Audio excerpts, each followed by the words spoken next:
warahmatullahi ta'ala wabarakatuh.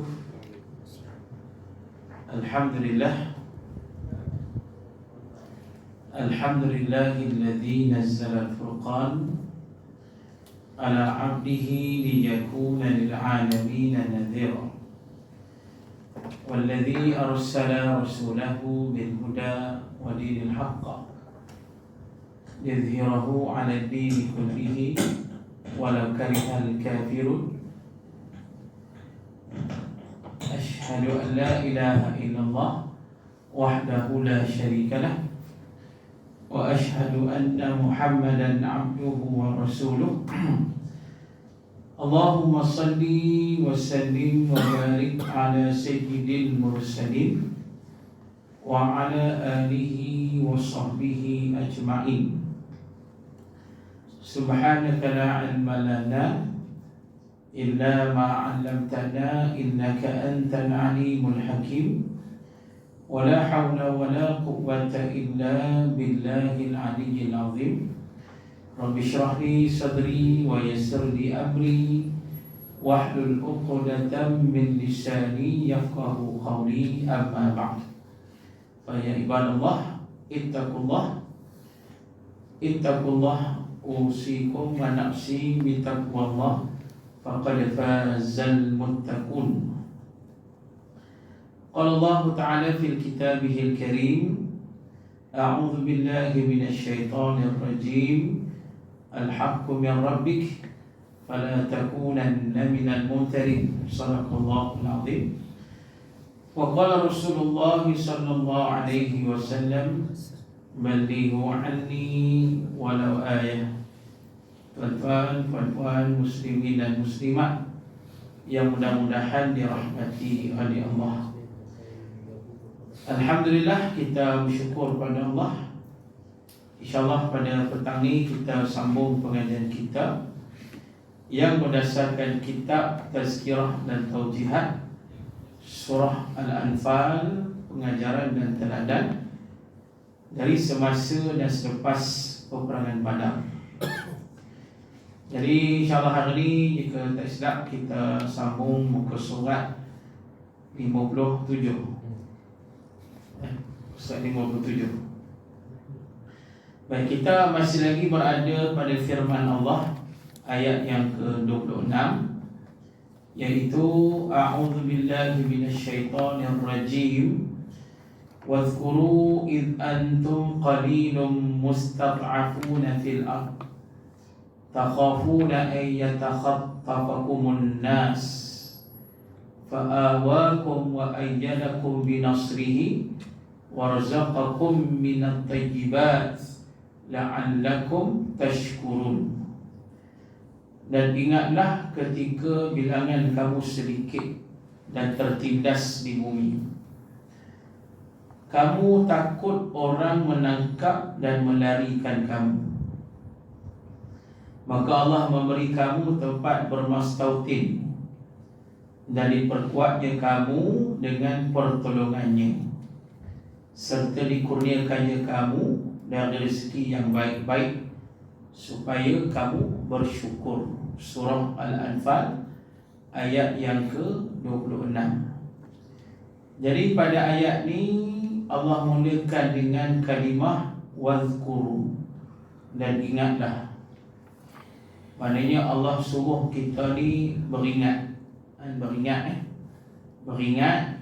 mengenai nikmat yang Allah berikan pada kita. Di antara nikmat yang Allah beri pada kita ialah Allah selamatkan kita daripada ditindas. Allah Ta'ala memberi kita tempat tinggal, dan Allah Ta'ala memperkuatkan kita dengan rezeki dan nikmat yang banyak di atas dunia ni. Dan Allah tidak putus memberikan pertolongan kepada kita dan kurniaan rezeki yang baik yang tak putus kepada kita. Jadi Allah suruh kita ingat semua ni, ingat akan kenikmatan ini yang Allah kurniakan pada kita, supaya kita bersyukur kepada Allah Subhanahu wa ta'ala.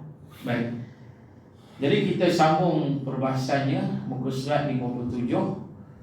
Dia kata bagi memaknakan rasa syukur dalam diri, ia mestilah bermula dengan rasa rendah diri, rasa serba kekurangan dan rasa lemah di hadapan Allah.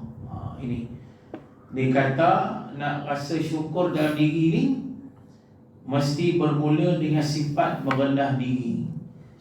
Maknanya kita tidak ada rasa sombong dan angkuh. Kita sedar siapakah diri kita, yang mana kita merupakan hamba Allah. Kita ni makhluk hamba Allah, yang sebenarnya kita ni tak ada apa-apa, melainkan seluruh yang ada pada kita ini ialah kurniaan Allah. Sebab itu Nabi SAW suruh kita baca selalu la haula wala quwwata illa billah. La haula wala quwwata illa billah ni dipanggil sebagai hauqalah. La haula wala quwwata illa billah, yang bermaksud tidak ada daya, tidak ada kekuatan. Mana kita ni, kita tak ada daya, tak ada kekuatan, melainkan semuanya dari Allah Subhanahu wa ta'ala, seluruhnya.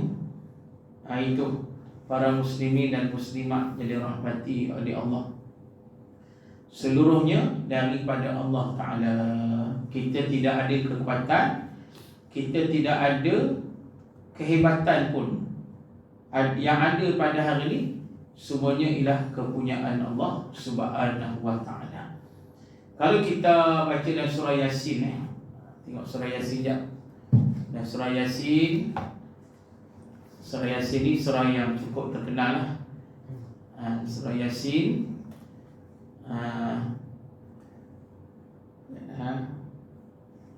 okay. Kalau kita tengok pada surah Yasin ni, dan surah Yasin ni ada ayat-ayat mengenai tanda-tanda kekuasaan Allah Subhanahu wa ta'ala. Jadi antaranya Allah Ta'ala berfirman pada ayat yang ke-71 hinggalah ayat yang ke-73. A'udzubillahi minasyaitonirrajim. Awalam yarau anna khalaqna lahum mimma amilat aydina an'aman fahum laha malikun wa dhallalnaha lahum faminha rakubuhum wa minha ya'kulun wa lahum fiha manafi'u wa masyarib afala yashkurun. Yang bermaksud, tidakkah mereka melihat dan memikirkan bahawa kami telah menciptakan untuk mereka binatang-binatang ternak di antara jenis-jenis makhluk yang telah kami ciptakan dengan kekuasaan kami, lalu mereka memilikinya, dan kami jinakkan dia untuk kegunaan mereka. Maka sebahagian di antaranya menjadi kenderaan mereka, dan sebahagian lagi mereka makan. Dan mereka beroleh berbagai faedah dan kegunaan pada binatang ternak itu, dan juga beroleh minuman. Maka mengapa mereka tidak mahu bersyukur? Baik.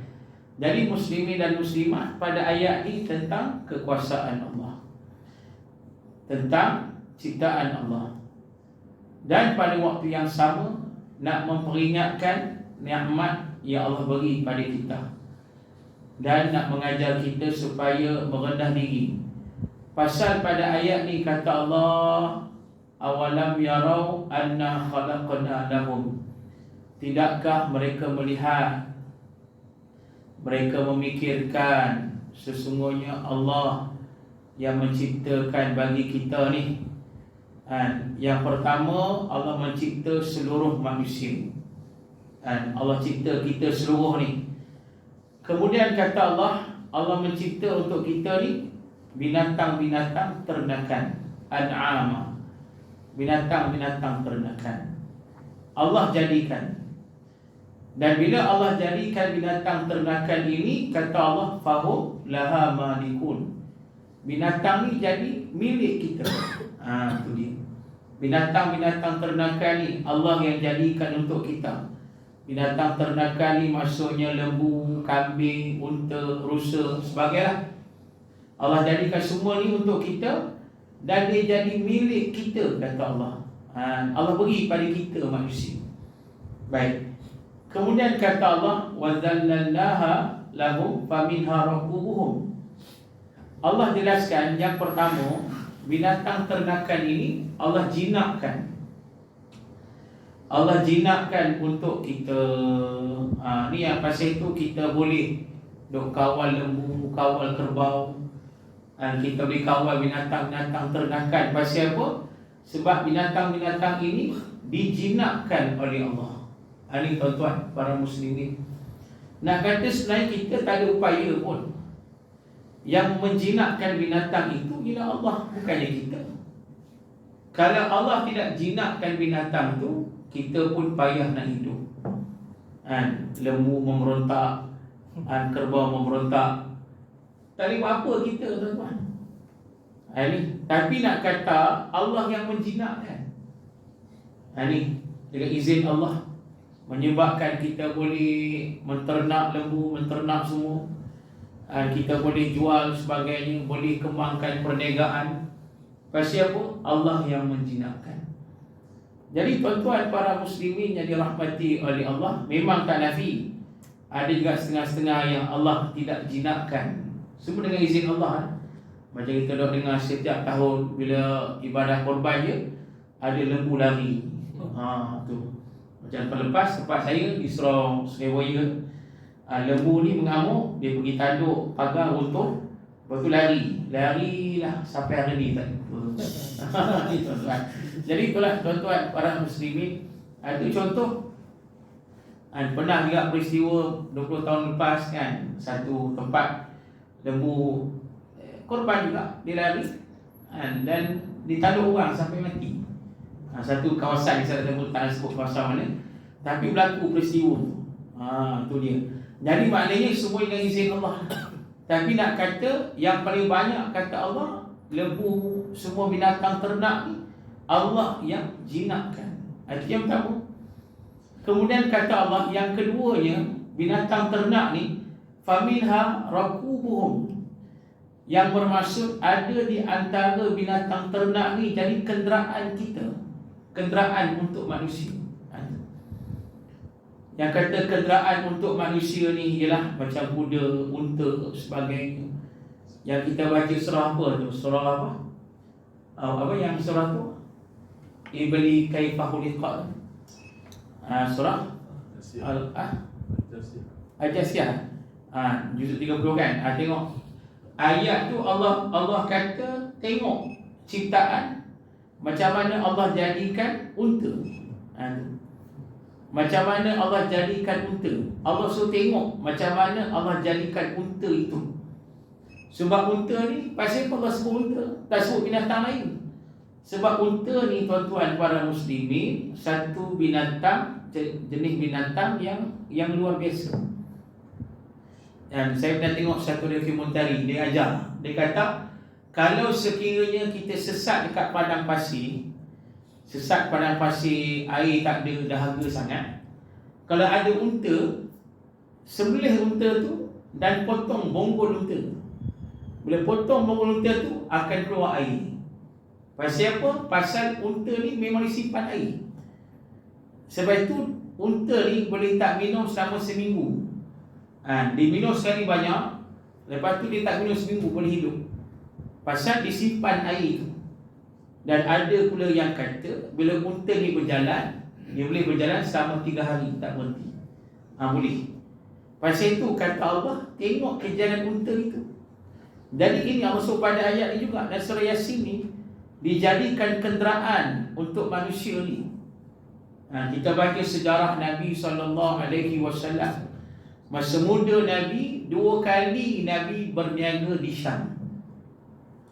Perjalanan daripada Mekah ke Syam hampir 2 bulan tuan-tuan. Punya jauh perjalanan tu.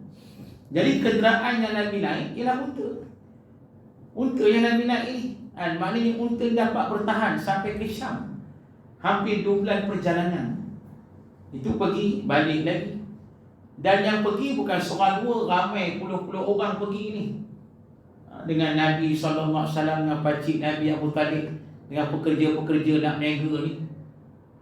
Jadi maknanya unta ni menjadi satu kenderaan yang memudahkan untuk manusia. Jadi pasal itu kata Allah, ada antara binatang ternakan ini dijadikan kenderaan. Kemudian kata Allah, wa minha ya'kulun. Dan ada di antara binatang ternakan ini, kata Allah, dijadikan makanan untuk kita. Ini jelas lah. Maknanya Allah jadikan binatang ternakan itu untuk kita makan. Dagingnya, yang kata lembu, yang kata kambing, unta, rusa, sebagainya, dijadikan untuk makanan kita. Dan kata Allah, walahum fiha manafi'u, walahum fiha manafi'u wa masyarib.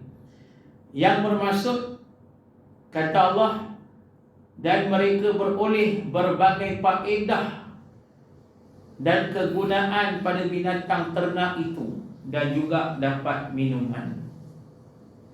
Ini tuan-tuan para muslimin yang dirahmati oleh Allah. Allah jelaskan binatang ternakan ni bukan sekadar dagingnya kita boleh makan, bukan sekadar kita jadikan kenderaan, bukan sekadar dijinakkan oleh Allah.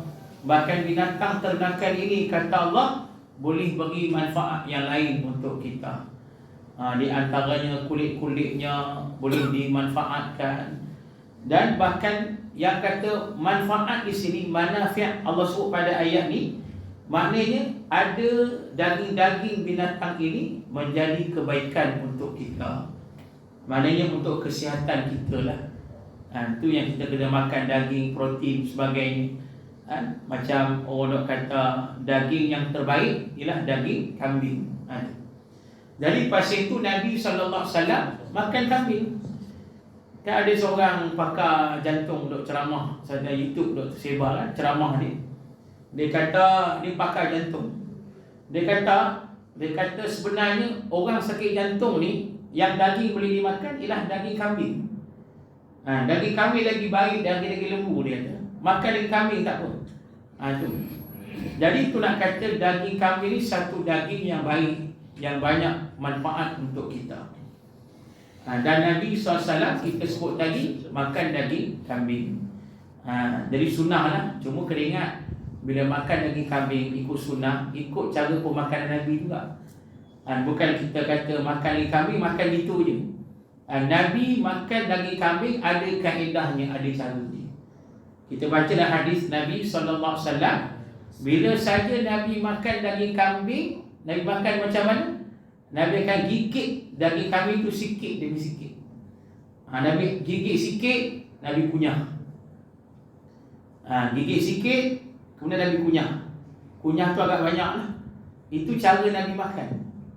Pasal Nabi kata cara macam tu, yang pertama kita rasa lazat dia, yang kedua Nabi kata dapat mengelokkan pencernaan perut. Ini kata Nabi SAW. Adapun kita hari ni makan kambing juga, tapi kunyah banyak, gigit banyak, kunyah 3 kali telan dah. Jadi tu masalah. Jadi mana cara pemakanan tu tak ikut Nabi pula. Itu tak betul. Jadi maknanya para muslimin, muslimat, pokok makannya nak sebut tadi adanya manfaat. Dan termasuk ada minuman yang kata susu. Ni tuan-tuan dah, muslimin dan muslimat, minta maaf bila kata susu ni nak buka surah lain pula sikit.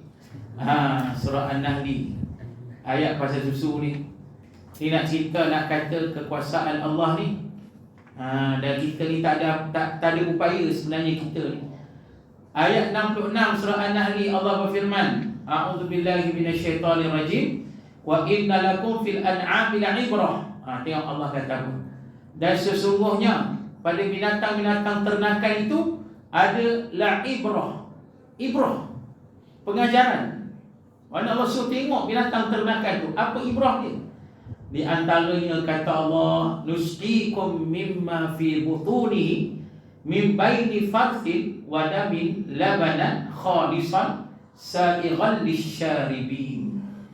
yang bermaksud kami beri minum kepada kamu daripada apa yang terbit dari dalam perutnya, yang lahir dari antara hampas makanan dengan darah, iaitu susu yang bersih, yang mudah diminum, lagi sedap rasanya bagi orang-orang yang meminumnya. Ni kata Allah jelaskan pada binatang ternakan ini ada ibrah, ada pelajaran, pengajaran yang kita kena ambil iktibar. Jadi kata Allah, di antaranya Allah beri minum kepada kita daripada perut binatang ternakan itu. Ini dia. Yang kata Allah datang daripada makanan dan darah perut itu, dan datanglah susu yang bersih, kata Allah, yang boleh diminum. Itu dia. Maknanya Allah dah proseskan susu dalam perut binatang ternakan. Ini kata Allah yang buat semua ni. Dan bila keluar saja, dia jadi susu. Walaupun padahal dia bercampur dengan makanan, bercampur dengan darah, tapi yang keluar bukan makanan, yang keluar bukan darah. Yang keluar itu kata Allah ialah susu. Ini. Dan susu itu pula bersih, kata Allah. Nak kata susu yang keluar daripada binatang ternakan itu ada manfaat, ada kebaikan untuk kita, mana sihat untuk diri kita, terutamanya susu kambing, lagi baik daripada susu lembu. Jadilah tuan-tuan para muslimin dan muslimat, nak jelaskan betapa maha berkuasanya Allah dan betapa lemahnya kita. Jadi pasal itu kembali pada kitab kita, diajar kita nak rasa syukur, mulakan dengan rasa rendah diri. Rendah diri. Rasa rendahnya kita di hadapan Allah ni. Adapun Allah yang maha berkuasa, jadi menyebabkan kita rasa tidak sombong, tidak angkuh. Ini kata rasa rendah diri ni. Nak buang habis sifat sombong, sifat takabur, sifat yang tak elok ni. Ni. Jadi kalau ada rasa sombong, takabur, payah nak jadi manusia yang bersyukur kepada Allah Subhanahu wa ta'ala. Ni. Dan dikata lagi, termasuk rasa serba kekurangan. Kurangnya kita ni, banyak benar kekurangan kita di hadapan Allah. Walaupun kita ni ialah seorang yang bijak sekalipun, walaupun kita ni seorang yang berilmu, kita seorang yang berharta, tapi sebenarnya kok mana pun kita masih banyak kekurangan kita.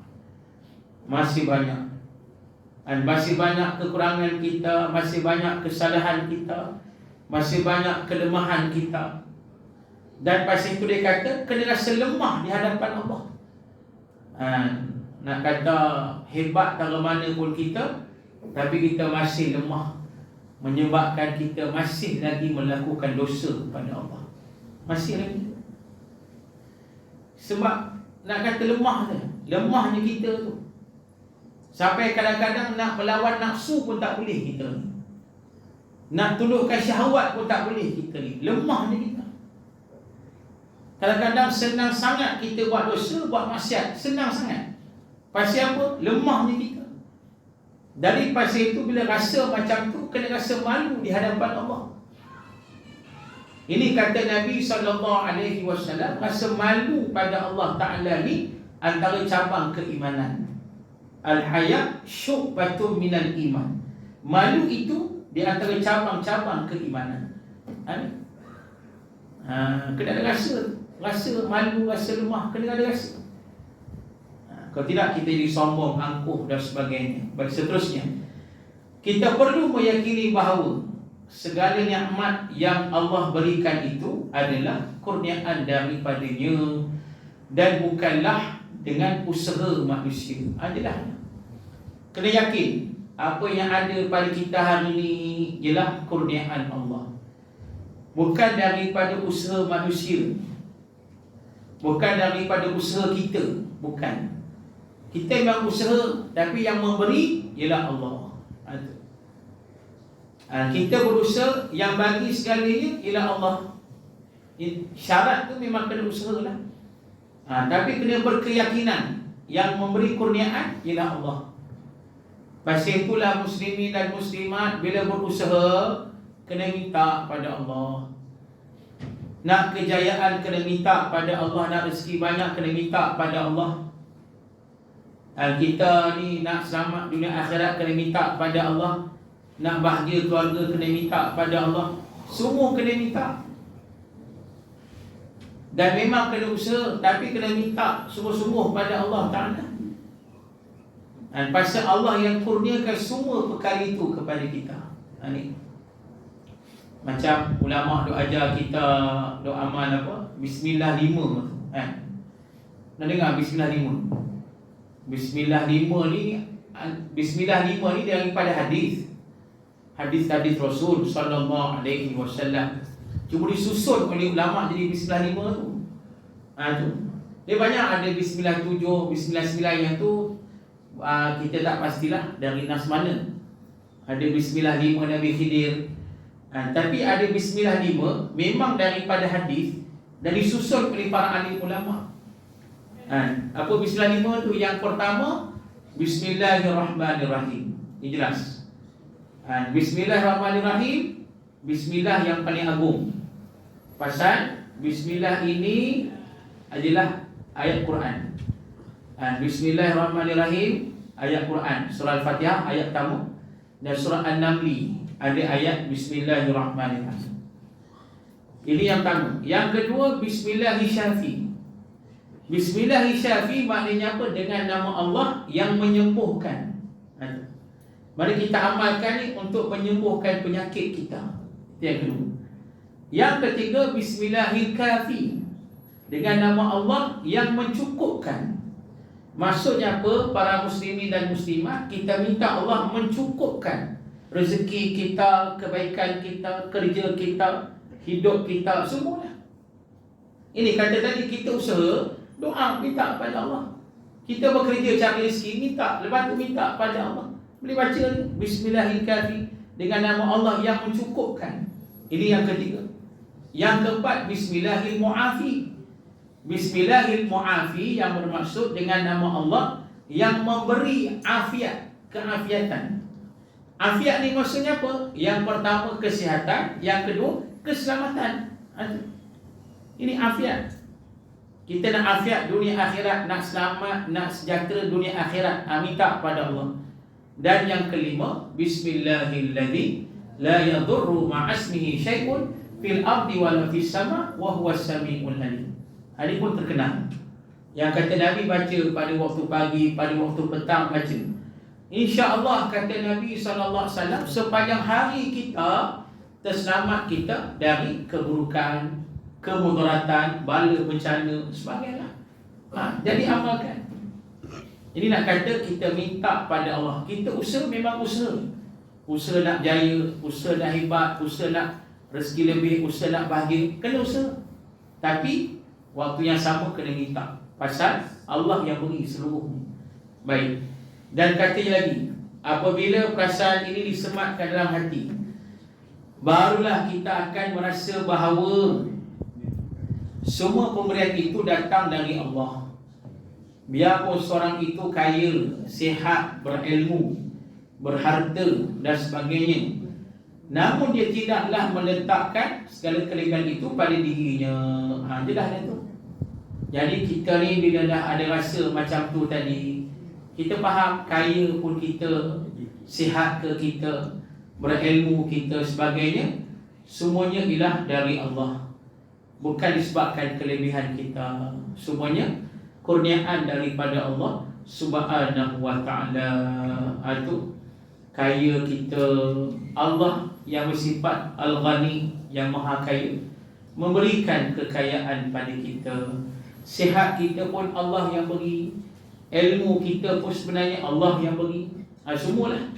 Jadi kita sedang di situ, kita kena sentiasa mohon, minta kepada Allah. Lebih banyak kelebihan yang dikecap, lagi banyak dia akan tunduk kepada Allah. Inilah semua. Inilah orang yang tak sombong, tak kabur. Lagi banyak kejayaan didapat, lagi banyak kelebihan yang didapat, lagi banyak nikmat didapat, lagi banyaklah dia tunduk kepada Allah. Ini yang sebenarnya yang diajar oleh Nabi SAW, yang ditunjukkan oleh para sahabat Nabi ridwanullah alaihim ajma'in. Tengok para sahabat Nabi, ada yang kaya sungguh, macam Abdurrahman bin Auf, Sayyidina Osman, Muhammad bin Maslamah, Zubair al-Awwam. Ini antara sahabat-sahabat Nabi yang kaya sungguh-sungguh. Kaya sungguh-sungguh, tapi nak kata walaupun kaya sungguh-sungguh, tapi mereka juga manusia yang benar-benar tunduk kepada Allah Ta'ala.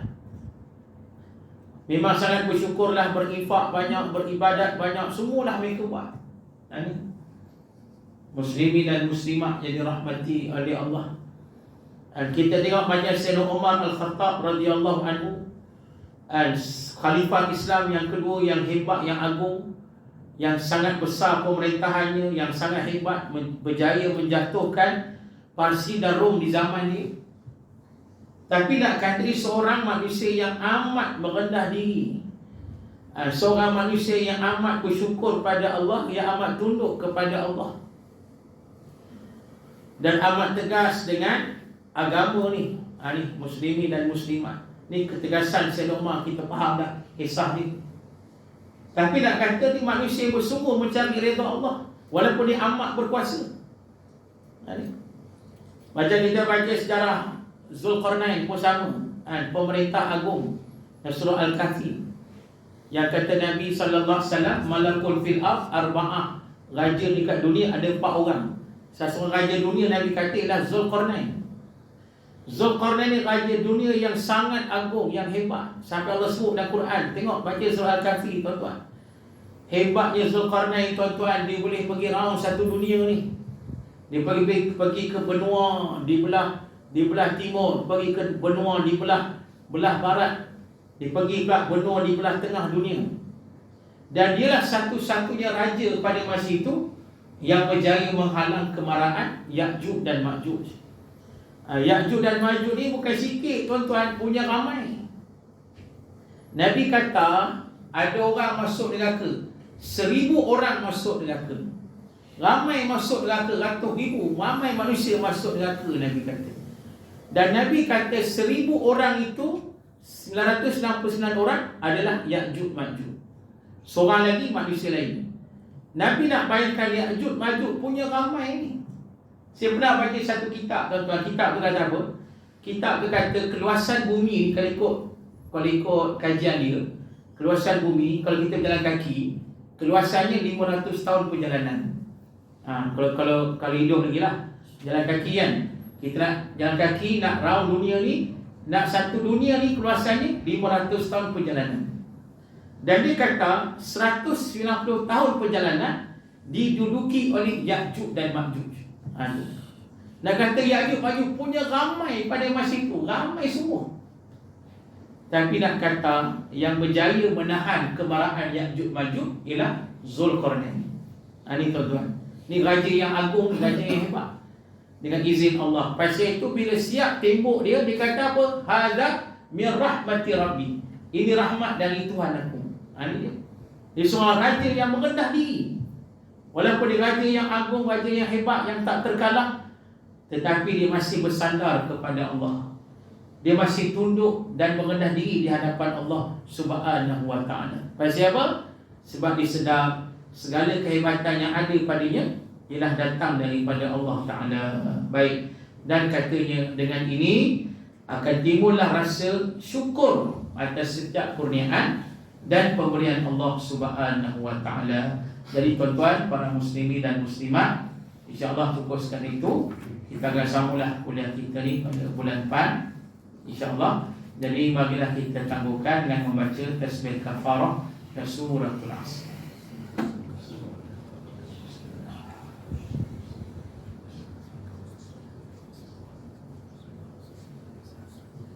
A'udzu billahi minasyaitonir rajim. Bismillahirrahmanirrahim. Alhamdulillahi rabbil alamin wassalatu wassalamu ala asyrafil anbiya'i wal mursalin wa ala alihi wa sahbihi ajma'in. Radina billahi rabba wa bil islam dina wa bi Muhammadin nabiyyan wa rasula. Allahumma aghnina bil ilmi wa zayyinna bil hilmi wa akrimna bit taqwa wa jammilna bil afiyah. Allahumma inna nas'aluka ilman nafi'a wa rizqan thayyiban wa amalan mutaqabbala. Alhamdulillah rabbil alamin. Siru ala barakatillah. Assalamualaikum warahmatullahi taala wabarakatuh.